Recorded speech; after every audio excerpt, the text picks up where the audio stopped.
Hi dad.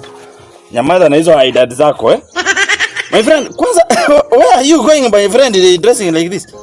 Dad, what do you mean? Wewe nimevaa uniform, mimi naenda shule. Nikuuliza, kwani siku hizi wazazi wameanza kwenda shule ama unaenda Gombaru? My friend, wacha nikuambie wazazi kufika hiyo umri ni kwenda kutafuta pesa. Sawa sawa?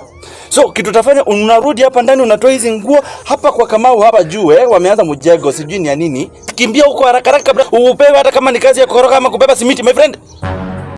Dad, sikuelewi. So in short unajaribu kusema niache masomo niache masomo ama unamaanisha nini? Hapana, mtoto wangu.